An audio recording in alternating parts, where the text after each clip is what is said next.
Okay guys, apologies for the lack of audio. The wind was so bad that I had to cut it on and do a voiceover instead. So basically, on our penultimate day, we travelled along Tioga Pass from Lee Vining. The first lake we stopped at here was Ellery Lake. As you can all see, pretty much frozen, but it's starting to thaw. Then we carried on to the next lake, which was Tioga, even more frozen lake here. You can start to see the green colour of the lakes coming through where the ice was thinning. We had a final stop at the Yosemite East gate, which we had a cold and very windy selfie. This was as far as we could drive due to the huge task of ploughing the roads ready for the summer season. Our next stop, Bodie Historic State Park. But not before James spotted at the side on the way out this huge waterfall. He had full intention of getting out and giving it a good old capture on the RP. Once we're out of the car, no chance, he would have got blown over. The cliff drops were phenomenal, far too risky, so we just had to view it with the GoPro from the car.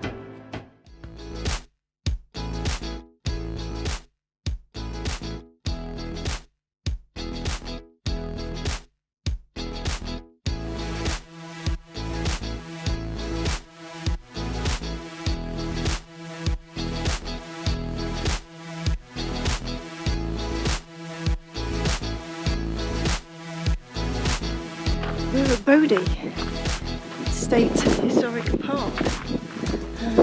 Very busy, very treacherous road to get here.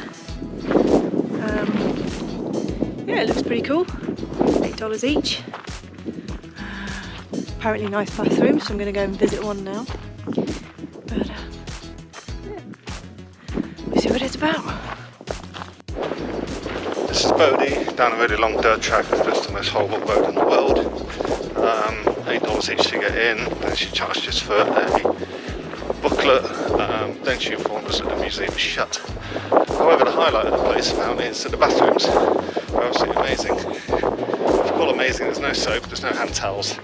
There is a flushing toilet, which is a bonus. The rest of it is Bodie. Mining Ghost Town Village. Okay, ladies and gents, here we are at Bodie, California. Please excuse the wind noise, we're going to have to do a voiceover because we can hardly hear ourselves think. Our thanks go out to Wikipedia for this next piece of information. Bodie is a ghost town in Mono County, California. It is about 75 miles southeast of Lake Tahoe at an elevation of 8,379 feet. Bodie became a boom town in 1876 after the discovery of a profitable vein of gold. By 1879, it had a population of 7,000 to 10,000. The town went into decline in the subsequent decades and came to be described as a ghost town by 1915. The US Department of the Interior recognizes the designated Bodie Historic District as a National Historic Landmark. It receives about 200,000 visitors yearly. Bodie began as a mining camp of little nodes following the discovery of gold in 1859 by a group of prospectors, including W.S. Bodie. This discovery at Bodie coincided with the discovery of silver at nearby Aurora, Nevada, and the distant Comstock Lode beneath Virginia City, Nevada.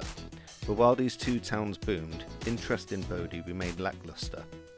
By 1868, only two companies had built stamp mills at Bodie, and both had failed. One legend says that in 1880, Bodie was California's second or third largest city, but the US census of that year disproves this. As a bustling gold mining centre, Bodie had the amenities of larger towns, including a Wells Fargo bank, 4 volunteer fire companies, a brass band, railroad, miners and mechanics union, several daily newspapers and a jail. At its peak, 65 saloons lined Main Street, which was a mile long.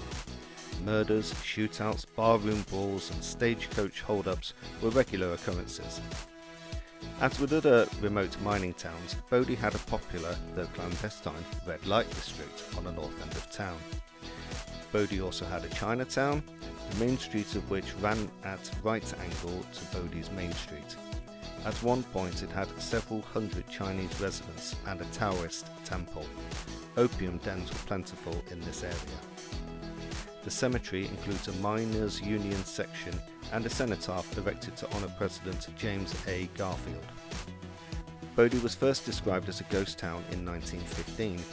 In a time when auto travel was on the rise, many travellers reached Bodie via automobiles.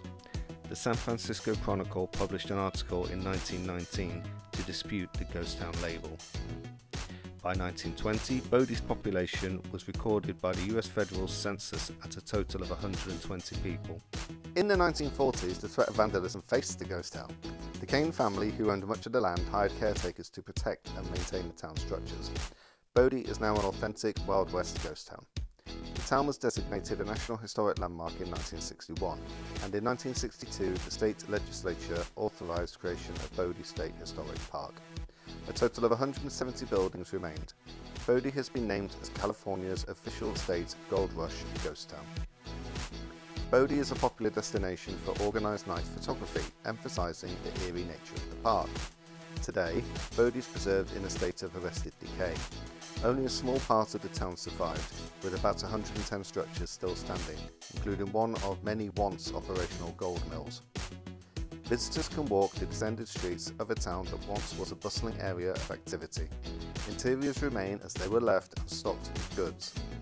Littered throughout the park, one can find small shards of china dishes, square nails, and an occasional bottle, but removing these items is against the rules of the park. The California State Park's Ranger Station is located in one of the original homes on Green Street.